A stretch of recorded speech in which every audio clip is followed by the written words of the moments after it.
በነብዩ እዩ ላይ የተበሳጨ ካለ እዩ እኮ ነፋስ ነው። አይታይም፣ አይጨበጥም፣ አይዳሰስም። ላሰባችሁት ዓላማ እጃችሁ ውስጥ አይገባም በሉት። እኔ እንደገና ተወልጃለሁ። እኔ እንደገና ስለተወለድኩ ነፋስ ነኝ። እዩ ጩፋ ሲባል እኮ ቀጥ ብሎ ከቆመበት እንዲህ የሚል ሰዋል። አገልግሎቴ ሳይሆን ስሜ በራሱ ተጽዕኖ ይፈጥራል። እዩ ሲባል ማይደነግጥ ሰው የለም። ስጦታ ስለሆነ ምንም ማድረግ አይቻልም። ወንጌላውያን ጥላ ስር በጣም ብዙ ሐሰተኞች ነቢያትና ሐዋርያት አሉ። እነዚህን እግዚአብሔር አምላክ አሁን ጊዜው ደርሶ እየገለጣቸው ነው ያሉ። ስለዚህ በጣም ብዙ ሰዎች የሐሰተኞች ነቢያትንና የሐሰተኞች ሐዋርያትን ሕይወትና ልምምድ አይታችሁ ክርስቶስ ኢየሱስ ላይ ለመናገር አፋችሁን የምታሾሉ ሰዎች እግዚአብሔር አምላክ ምሕረት ያደርግላችሁ። እዩ ጩፋ በሐሳዊ አገልጋይነቱ የታወቀውም ሆነ በወንጌላውያን አብያተ ክርስቲያናት ስታግድ የመጀመሪያው አይደለም። ከ10 ዓመት በፊት ነበረ እድሜ ለካውንስል። ይህ የፖለቲካ ስሪት የሆነው ህብረት በጎችንና ተኩላዎችን በአንድ በረት በማሳደር የልምምድ ሆነ ያስተምሮ ልዩነታችን ውበታችን ነው፣ ውበታችን ደግሞ በካውንስሉ መታቀፋችን ነው በማለት ብቅ አለ እንጂ የአሁኑም ቢሆን የካውንስሉ ውሳኔ የወንጌላውያን ክርስትና ንጽህና ለመጠበቅ የታለመ አይደለም። ምክንያቱም በውስጡ የታቀፉት በልምምድም በአስተምሮ ከወንጌላውያን ክርስትና በተቃራኒ ካምፕ የተሰለፉ ተኩላዎችን የያዘ ስለሆነ እዩ ጩፋም ቢሆን እስካሁን በክርስትና ስም ባካበተው ሀብት ከተራ ሰውነት ማልቲ ሚሊዮኔር እስኪሆን ድረስ ያላወገዘውን ያላገደውን ህብረት ማመስገን እውቅና መስጠት መሸለም አለበት እንጂ በትዕቢትና በድፍረት መናገር ወለታ ቢስነት ነው ሲል የተናገረው አንድ ግለሰብ ነው። በሌላ በኩል ደግሞ እዩ ጩፋ እንዲህ አለ። ሐዋርያው ጳውሎስ በ400 ጋርዶች ተጠብቆ ይሄድ ነበር አለ። ብሎ ሌብነቱና ወንብድናውን መጽሐፍ ቅዱሳዊ ለማድረግ እየሞከረ ነው። ቪዲዮ ላይ በቂ ምላሽ ተሰጥቶታል። ስለሆነም ቪዲዮን ተመልከቱ። ብዙ ማብራሪያ አያስፈልግም። ጳውሎስ ለወንጌል እስረኛ ነበር። እስከ ሞት ድረስ የታመነ የክርስቶስ ወታደር ነበር። ብዙ ጠላቶች ስላሉት እስረኛ በነበረበት ወቅት ወደ ፍርድ ቤት ሲወሰድ በወታደሮች በጭፍሮች ታጅቦ ነበር። ይህ ለጳውሎስ ቅንጦት ወይም ፕሪቪሌጅ ሳይሆን መከራ ነው። የደረሰበትን ታላቅ መከራ የሚያሳይ ነው። ለ41 ሲጎደል 5 ጊዜ በሮማውያን ጅራፍ የተገረፈ ሰው ነው። ብዙ የግድያ ሙከራ የተደረገበት ሰው ነው። እዩ ጩፋ በተቃራኒው ማንም ሰው ጫፉን ልነካው የማይችል በሕግ እንኳን የማይጠየቅ የተደራጀ ግለሰብ ነው። ሲጀመር ሃይማኖት ሳይንስ አይደለም። በሃይማኖት ሰዎች ስለማይግባቡ በዓለም ላይ በሺዎች የሚቆጠሩ ሃይማኖቶች አሉ። የሃይማኖት ግጭቶች የብዙዎችን ህይወት የቀጠፈ ስለሆነ ሃይማኖት የግል አገር የጋራ በሚል ሰዎች ተስማምተው ይኖራሉ። በእኔ እይታ እዩ ጩፋ የሚያፈረው ደጋሚዎችን፣ ደብተራዎችን፣ መተተኞችን፣ ጠንቋዮችን፣ አስማተኞችን፣ ሞራ ገላጮችን፣ ጣዖታት አምላኪዎችን አይደለም፣ የወንጌል አማኞችን ወይም አርበኞችን እንጂ። እዩ ጩፋ በማቴዎስ ወንጌል ምዕራፍ 28 ከቁጥር 19 እስከ 20 የተሰጠውን የቤት ስራ እየተወጣ ነው። ደማቅ አቀባበል ለምን ቁጣን ይቀሰቅሳል? በሌሎች ሃይማኖቶች በዓላት ደማቅ አቀባበልና ጥብቅ ከለላ ሲደረግ እያየን አይደለም ወይ? የመንግስት ጥበቃና ከለላ በሌለበት ትንኮሳ ቢቀሰቀስ እንዲሁ በቀላሉ የሚበርድ ይመስላችኋልን? ብሔር ብሔረሰቦችን የተለያዩ ሃይማኖት ተከታዮችን የሚያጋጭ አገርን የሚያተራምስ አይሆንም ወይ? ከእገዳ በስተጀርባ ስጋት አለኝ። ከሃይማኖት ክርክር፣ ከፖለቲካ ግርግር ይሰውረን ይጠብቀን ሲሉም በርካቶች ከሰሞኑ በእዩ ጩፋ ላይ የተነሳውን ጉዳይ አስመልክቶ ይህንን አስተያየት እየሰጡ ይገኛሉ። የነቢይ እዩ ጩፋ ራዕይ ተጠሪነቱ ለአብያተ ክርስቲያናት ካውንስል ሳይሆን ራዕዩን ለሰጠው ለክርስቶስ ኢየሱስ ብቻ ነውና በከንቱ አትድከሙ። መልእክት አለኝ ለእግዚአብሔር ሰው ለታላቁ ነቢይ ለእዩ ጩፋ። የእግዚአብሔር ሰው ነቢይ እዩ ብታምንም ባታምንም ይህ ዓመት ለአንተና ለቤተሰቦች አጠቃላይ ለራዕይም ጭምር የመብዛት የመስፋት የመሄድና የመድረስ ዓመት መሆኑን ከዚህ ከሃይማኖተኞች ቅናት መንፈስ መረዳት መቻል አለብን። የእግዚአብሔር ቃል በዮሴፍና በእስራኤላውያን ሕይወት የሆነውን አስፍሮ እንዳስቀመጠ ሁሉ አሁን ደግሞ በአንተና በቤተሰቦች ሕይወት በራዕይም ጭምር የሆነውን ታሪክ ለቀጣይ ትውልድ በጽሁፍ እንዲተላለፍ እንደ ዮሴፍ ታሪክ በመጽሐፍ ተጽፎ እንዲቀመጥ ነው እነዚህን ጌታ ያስነሳቸው። ስለዚህ ጌታ በሕይወት ሁሉ በስራ ላይ ነውና ቀጥልበት የሚሉም ድምጾች እየተሰሙ ይገኛሉ። እዩ ጩፋ አንድ ምክር ልለግስም። በቀጣይ ለክሩሴድ በምትሄድበት ከተማ በዘመኑ ኑሮ የተጎሳቆለች ተስፋ የቆረጠችና በከተማ ወናፍ ሰፈር የተከረቸመባት አንዲት ፈላ ያያ ውርንጭላ ፈልገ አግኝ። የሆነ ጨርቅ ጀርባዋ ላይ እንድነጠፍ በማድረግ ጀርባዋ ላይ ውጣ። በመንገድም ይህ ወረተኛ ህዝብ የዛፍ ቅጠሎች፣ የዘንባባ ዝንጣፊዎች፣ ቄጤማና ሳር በአስፓልቱ ላይ እንዲያሽጎደጉዱ ፕሮፌቲካሊ እዘዛቸው። ከተቻለም አስፓልቱ በቀይ ምንጣፍ የሆሊውድ ዎክ ኦፍ ፌም እንዲመስል ማድረጉላ ትችላለ። በተሽጎደጎደውም አስፓልት በውርንጭላይቱ ጀርባ ላይ ሆነ በሚወዱ የአላፋት ህዝቦች ጩኸት ታጅበ ወደ ከተማይቱ በር ግባ። ህዝቡንም ሆሳና በጌታ ስም የሚመጣ የተባረከ ነው፣ በጌታ ስም የምትመጣ የአባታችን የዳዊት መንግስት የተባረከች ናት፣ ሆሳና በአርያም እያሉ ይጮሁና ይዘምሩ ዘንድ አድርግ። ያኔ በወረቀት ብጫቂ ማስጠንቀቂያና የህገዳ ክስ የጫሩብህ የካህናት አለቆች፣ ጻፎችና ፈሪሳውያን ከዚህኛው ይልቅ ይበልጥ ይንጫጫሉ፣ ጨርቃቸውንም ጥለው ያብዳሉ። አብደው ወደ አንተ ከመጡ ግን ከካራት አንድ ሁለት ጫማ ጥፊ ለመንፈሱ ለመለገስ አትሰስት። አሁን እንደምታደርገው እንኳን አንተ እግዚአብሔር ሚሊዮኖችን ወደ ጌታ መንግስት ለመጨመር ጌታ እየተጠቀመብህ ሰው ይቅርና ማንም ባለጊዜ ካድሬ በማርሽ ባንድ በደንብ አስከባሪዎችና በወታደር አጀብና ጋጋታ ታጅቦ ወደ ከተሞች ይገባ የለም እንዴ? አጀንዳ ሰጥታቸው ስታበቃ ሻሎም ሻሎም ቅዱሳን ብለ ማርቆስ 11:8ን ጥቀስባቸው። ይህ ዓለም ጌታን እንኳን የሰቀለ ነው። ጭራሽ ይህ ሀገር እኮ 99 በመቶ ሃይማኖተኛ እየተባለ በቅርቡ እንኳን የጥንት አሕዛብ ሮማውያንን በጭካኔ በልቶ ንጹህ ሰው ዘቅዝቆ የሰቀለ ነውሩ የክብሩ መገለጫ የሆነ ሁሉ ነው በሞራሊቲ ሊኮንን ምዳዳው። የሚወረወርብን እያንዳንዱን ድንጋይ ሰብስበ ፓላስን ገንባበት። ዘይቱን ግን ኢምፖርት ከሚደረግ በአገር ውስጥ ተመርቶ ከደሃው ህዝብ የመክፈል አቅም ጋር ተመጣጣኝ ቢሆን የሚል ጥቆማለኝ። እንኳንስ የፎስ ተስፋ አለው ተብሎ የምታመን ያንተ ዘይት ይቅርና ዘንድሮ ሽሮ እንኳን ከሺህ በላይ በሚገዛ ዘይት ካልሆነ መች ትፍለቀለቃለች ሲሉም በርካቶች በነቢይ ኢዩ ጩፋ ዙሪያ ምልከታቸውን እያሰሙ ይገኛሉ። እቅዳውን ለመጻፍ ካውንስሉ ቸኩሏል። በብስለት ሳይሆን በስሜት ተቀራርቦ ለመስራት ተቀራርቦ ሳይመካከር በደብዳቤ ሳይጠይቅ ማስጠንቀቂያ ሳይስጥ አቅርቦ ሳይመክር እቅዳውን ለመጻፍ ካውንስሉ ቸኩሏል። የወንጌል አማኞች ማምለኪያ ስፍራ ሲፈርስ፣ በስንዴ የገባ ሃይማኖት ተብሎ ሲሰደብ ሲዋረድ፣ የሚመኑ ክብር ሲነካ፣ አምላኩን ለማምለክ ወጥተው ተደብድበው ደምተው ቆስለው ሲገቡ ምነው ካውንስሉ አላውቅም አልሰማሁም አለሳ። ያን ጊዜ አልፎ የሚመኑ በሰላም ወጥተው በሰላም እንዲገባ አገልጋዩ በነጻነት ተንቀሳቅሶ ማገልገል እንዲችል መንግስት ደህንነት ሲጠብቅ ምነው ካውንስሉ ወንጌል አማኞች ሲዋረዱ እንጂ ሲከበሩ ደስ አይለኝም አለሳ። በሃይማኖት ማሸማቀቅ ቀርቶ በብሔር ማሸማቀቅ ተጀመረ እንዴ? ሐዋርያው ታምራት ታረቀኝ ስታጀብ አይቶ እንዳላየ ያለፈ ካውንስል ነቢይ ኢዩ ጩፋ ላይ እገዳ ማውጣቱ ምን ማለቱ ነው? እገዳው መውጣት ካለበት ለሁሉም እንጂ ብሔር ዘርን መርጦ መውጣት የለበትም። ኢዩ ጩፋ የካውንስሉ አባል በመሆኑ ምን ያገኛል? ስለታገደ ምን ያጣል? እገዳውን ለመጻፍ ካውንስሉ ቸኩሏል በማለትም ሌሎች በርካታ ግለሰቦች በኢዩ ጩፋ ላይ ያለውን ሐሳባቸውን እየገለጹ ይገኛሉ። ሰሞኑን ነቢዩ ኢዩ ጩፋ በከተማችን ሐዋሳ ለ3 ተከታታይ ቀናት ከተካሄደው መንፈሳዊ ክሩሴድ በብዙ ተቃውሞ የታጀበ እንደሆነ ከማህበራዊ ሚዲያ ማየት ችለናል። በመሰረቱ የአየር ሁኔታ ትንሽ በተፈለገው ልክ የተሳካ ባይሆንም ከራሱ አንደበት መግለጫ እንደሰማነው በሰላም እንደተጠናቀቀና ምስጋናውን ጭምር ለባለድርሻ አካላት እንደተሰጠ ነው። ከጥቂት ቀን በፊት ካውንስሉ ከአንዳንድ ጽንፈኞች አስተያየቶችንና ትችቶችን እንደ ግብዓት የሰበሰቡት በሚመስል መልኩ ዋርኒንግ ተሰጥቶ የእግድ ውሳኔ ማስተላለፉ ከአንድ መንፈሳዊ ተቋም ለመምራት እድልና ኃላፊነት ከተሰጠው ተቋም የሚጠበቅ አይደለም። ይህ ድርጊት ስሜታዊና ግላዊ ውሳኔ ይመስለኛል። እነዚህ ተቋሙን የሚመሩ ግለሰቦች ብዙ ጊዜ ከሚያስተላልፉት ውሳኔዎች ሲመለከት ወንጌልን እስከ ዓለም ዳርቻ ለማድረስ የሚወግኑ አይደለም፣ ለወንጌል እንቅፋት የሆኑ ይመስላል። መቼም ቢሆን ክርስቲያን ተቃውሞ የምነሳው ከገዛ ወገን እንጂ ከሩቅ አይደለምና ይመስለኛል። ከዚህ በኋላ የነቢይ ኢዩ ጩፋ አገልግሎት በስኬታማነት ይቀጥላል። ምክንያቱም ተቃዋሚዎች በበዙ ቁጥር ነው እድገት የሚፈጥነው። በርታ አንተ የቀባ ጌታ ካንተ ጋር ነውና። የኢትዮጵያ ወንጌል አማኞች አብያተ ክርስቲያናት ካውንስል ራሱን ቆም ብሎ ቢያይ ባይ ነኝ። ይህንንና የመሳሰሉ ስህተቶች እየተፈጸመ ስለሆነ አሁን በድጋሚ ላለው ተቋሙ ራሱን ይፈትሽ። ሐሳቤን ጠቅለል ሳደርገው ነቢይ ስህተት ሰርቶ ስነ ምግባር ችግር አለው ካለ መቼም ቢሆን የካውንስሉ ስራቸው መምከርና መስመር ማስያዝ ነውና ቀርቦ መምከርና ከፍ ሲል የእርምት እርምጃ መውሰድ ነው እንጂ በተልዕኮ ተነድቶ እግድ መስጠት ማንንም አያስተምርም። ከዚህ በፊት የወጣ አዋጅ ወይም ህግ እስከሌለ ድረስ ባለፈው ፈረንጅ አዲስ አበባ መስቀል አደባባይ ሲመጣ የፌደራል ሰራተኞች ሳይቀሩ አቀባበል አደረጉለት። ካውንስሉ ምንም አላለም ነበር። ፈረንጅ ነዋ።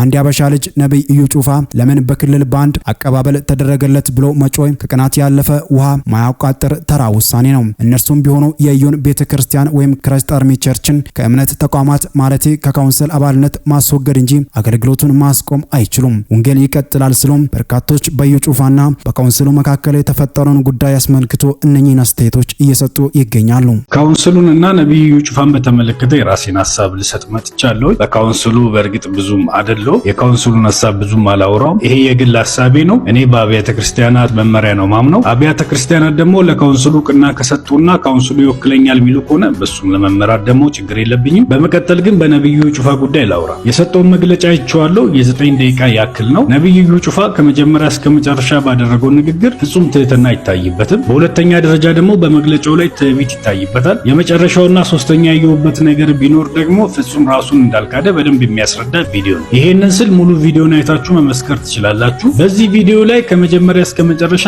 እኔ የሚለውን ቃል ትመለከታላችሁ። እኔ አጋንንት ሳስወጣ፣ እኔ ሳገለግል፣ እኔ እንደዚህ ሳደርግ እውቅና ከእንትን አልተቀበልኩም፣ ሲመሰረት እኔ ነበርኩኝ፣ መስራቹ ነኝ፣ እንደውም እኔ ራሱ ካውንስል ነኝ የሚሉና ሌሎች ንግግሮችም የተካተቱበት ንግግር አድርጓል። ትህትና በፍጹም አይታይበትም። ቪዲዮን በደንብ ተመልከቱት። እኔ ወንጌል የሚሰብከው በካውንስሉ ላይሰንስ አይደለም። እኔ አጋንንት የማስወጣው በካውንስሉ ላይሰንስ አይደለም። እኔ ለበሽተኞች የሚጸልየው በካውንስሉ ላይሰንስ አይደለም። እኔ ካውንስሉን እንደ ካውንስል ሪስፔክት አደርጋለሁ። ካውንስሉ ሲቋቋም ከዜሮ ስንነሳ የነበርኩት ሰው ነኝ። ሌሎች በካውንስሉ ውስጥ ኃላፊነት ካላቸው ሰዎች ጋር አብረን ሄደን አይደለም እንዴ የካውንስሉን ቢሮ ያደራጀ ነው። ካውንስሉ ከሰማይ አይደለም የወረደው፣ በአንድነት ሆነን የመሰረትነው ነው እንጂ አንተ የመሰረትከው አይደለም። እኔ ራሴ ካውንስል ነኝ። አንድ አገልጋይ ሶስቱን ግዴታ ማሟላት አለበት። ትህትና ሊኖረው ይገባል። ፍጹም ከትዕቢት ነፃ መሆን አለበት። ራሱንም መካድ አለበት። ይሄንን ያላሟላ አገልጋይ አገልጋይነቱ ያጠራጥራል። ለሰዎች መሰናከያ የሆነም እናገለግለው ጌታ የለም። ለዛ ግዴታ ለሁሉም ሰው የሚመጥን ንግግርና ኑሮ ነው ማሳየት ያለብን። ከዛ ያለፈ ግን ይሄንን ቪዲዮ ሙሉ በሙሉ አልቀበለው፣ ምክንያቱም በተረጋጋ ሁኔታ የተሰጠ ማብራሪያ ስላልሆነ። ግን ለካውንስሉ አንድ ጥያቄ ያለኝ፣ ካውንስሉ ምንም በተመለከተ ነው የተመሰረተው? ምንስ ለማስጠበቅ ነው የተመሰረተው? አብያተ ክርስቲያናትስ በካውንስሉ ያምናሉ ወይ? የተቋቋመበት ዋና ምክንያቱ ዋናው አጀንዳው ምንድነው? በደንብ ስለራሳችሁ መግለጫ እንድታወጡ እንፈልጋለን። ከዚህ ያለፈ በወንጌል አማኞች ላይ የተለያዩ ሕግ መጣሶች ሲደረጉ እስካሁን የት ነበሩ? ወንጌል አማኞች በአደባባይ ሲደበደቡ፣ ቤተክርስቲያን ሲቃጠል እስካሁን መግለጫ ያልሰጡትስ ለምንድነው? አምልኮተ እግዚአብሔር የሚባለውስ ምንድነው? እሱ አምልኮተ እግዚአብሔር ማለት ለእግዚአብሔር የምናሳየው ብዙ ፍቅርና ብዙ አድናቆት ማለት ነው። ስንት ሰዎች እግዚአብሔርን ትወዳላችሁ? እጃችሁ እንድታነሱ አይደለም፣ እኔ እጃችሁ እንድታነሱ ቀስር ለራሳችሁ እንድትመልሱ ነው። እግዚአብሔርን የምትወዱ ስንት ሰዎች እንዳላችሁ አሁን ጠይቁ። ለእግዚአብሔር ብዙ ፍቅር ያላችሁ ሰዎች እግዚአብሔርን እንደምትወዱት እንዴት አረጋገጣችሁ? መጽሐፍ ቅዱስ እግዚአብሔርን የምንወድበት አንድ ማረጋገጫ አንዲት ቴርሞሜትር ነው የሰጠን። ሙቀት የሚለካባት አንድ መለኪያ ሰጥቶናል መጽሐፍ ቅዱስ። ሪሊ እግዚአብሔርን የሚወድ ሰው የሚያቅበት መንገድ አለው። ለአንዳንድ ጊዜ እግዚአብሔርን ሳንወደው እንዳንዘምር ያስፈራል። ሳንወደው እግዚአብሔርን እየጠላ ነው፣ አምርረን እየጠላ ነው እግዚአብሔርን ለእግዚአብሔር ምንም ፍቅር ሳይኖረን የኔ ፍቅር እግዚአብሔር ምናምን ወድሃለሁ ምናምን እንዳንል ያስፈራል። በጣም ከባድ ነው። እግዚአብሔርን እንደምወደው እማውቀው እንዴት ነው? እሱ አንድ መጽሐፍ ቅዱስ ክፍል ላንሳ። አንደኛ ዮሐንስ ምዕራፍ 1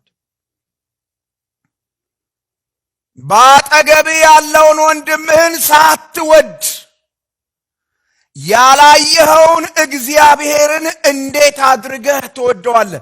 እግዚአብሔርን ምን ያህል እንደምትወደው ማወቅ ከፈለክ አጠገብህ ያለውን ወንድምህን ምን ያህል እንደምትወደው ማወቅ ነው። ከዚያ አይበልጥም።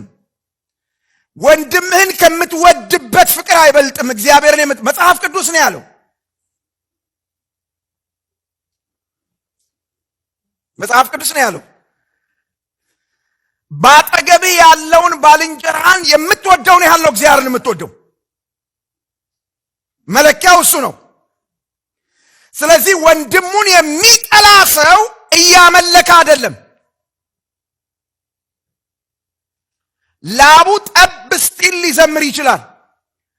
ዘንድሮ እንደውም እንትን ሁሉ ተለውጧል። ሃ የሚባል ነገር ሁሉ መዓት ነገር ሊያረገው ይችላል። ኖ ብራዘር ስናት ወርሺፕ ጭፈራ ነው እሱ። አምልኮ የሚባለው ነገር ምንድነው? ወንድምህን የት ድረስ ትወደዋለህ? ለእግዚአብሔር ያለን ፍቅር የምትገልጠው አጠገብህ ላለው ወንድምህ ባለ ፍቅር ልክ። አንዳንዶቻችን ሰላም የማንላቸው ሰዎች የሉም ቸርች ውስጥ። እሁድ ግን ከቸርች ማንቀር። ሴትዮዋ እዛ ጋር ስትቀመጥ አንተ እዛ ጋር ተቀምጠ አምልከ የምትሄድ አይሞኝ። ብትሰራ ገንዘብ ታገኝበት ነበረ።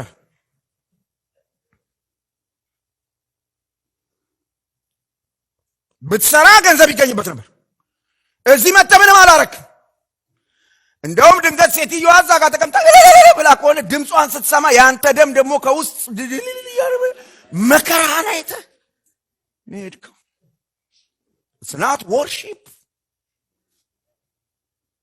አምልኮ በዚህኛው መንገድ ሲመጣ መንገድ አሳብረሽ ጥለሽለት የምትሄጂው ሰው እያለ እያመለክሽ አይደለም።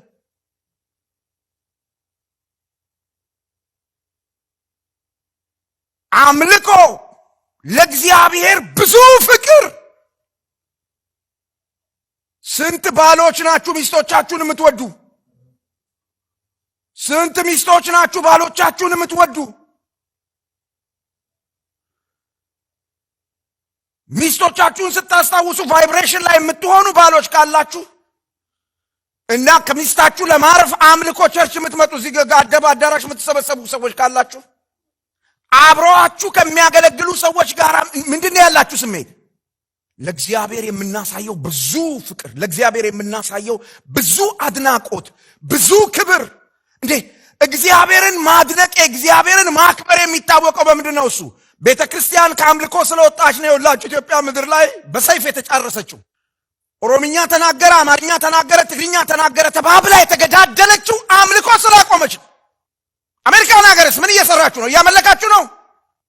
አምልኮ የሚባለው ነገር በክርስቶስ ኢየሱስ አምኖ የዳነውን ወንድምህን በክርስቶስ ኢየሱስ አምና የዳነችውን የመንፈስ ቅዱስ ማደሪያ የሆነችውን የእግዚአብሔር ቃል ያለባትን አምላክ ሰው ለሷ ብሎ መስቀል ላይ እርቃኑን የተንጠለጠለላትን ያችን ሴትዮ ይሄ ካልሆነ በኪቦርድ ታጅበን የምንወዛወዘው ውዝዋዜ ከኪነቱ ውዝዋዜ አይለይም።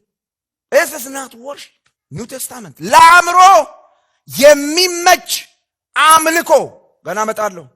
አምልኮ ማለት ምን ማለት ነው? አምልኮ ማለት ለእግዚአብሔር ብቻ ወይም ለአምላክ ብቻ የሚሰጥ አገልግሎት ማለት ነው። ለእግዚአብሔር ብቻ ወይም ለአምላክ ብቻ የሚሰጥ አገልግሎት ማለት። እግዚአብሔርን ልታገለግሉ የምትችሉት ሰው ስታገለግሉ ነው። እኔ ዛሬ ማታ እግዚአብሔርን እያገለገልኩ ነው። እዚህ ቤት እነዚህ ሰዎች ባይኖሩ እግዚአብሔርን ላገለግል አልችልም። እግዚአብሔርን ላገለግል አልችልም። ለእግዚአብሔር ብቻ የሚደረግ አገልግሎት፣ ለእግዚአብሔር ብቻ የሚሰጥ አገልግሎት ነው አምልኮ። ስንት ሰዎች አጠገባችሁ ያለውን ሰው ታገለግላላችሁ? ስንት ባሎች ልጆቻችሁን ታገለግላላችሁ? ስንት ሚስቶች ባሎቻችሁን ታገለግላላችሁ? እቤት አሁን በቤተ ክርስቲያን ውስጥ በጣም የሚያስፈራኝን ነገር ልንገራችሁ። በተለይ መድረክ አካባቢ የምንሆን ሰዎች የሚያስጨንቀን የመድረክ ፐርፎርማንስ ነው። አስ ስፒሪቹዋል ማን መድረክ ላይ እንዴት አድርጌ ፐርፎርም እንደማድረግ ማስብ ከሆነ በቃ ነገር ተበላሽቷል። እግዚአብሔር አይመጣም፣ የለም፣ አይገኝም። ስለዚህ አምልኮ የሚባለው ነገር እሁድ ጠዋት ጸሎት ቤት መተን የምንከሽነው ሴሬሞኒ አይደለም። እሁድ ጠዋት መተን ጸሎት ቤት የምንፈጽመው ልዩ ልዩ የሃይማኖት ስርዓት አይደለም። which is a lifestyle ኑሮ ነው፣ ህይወት ነው።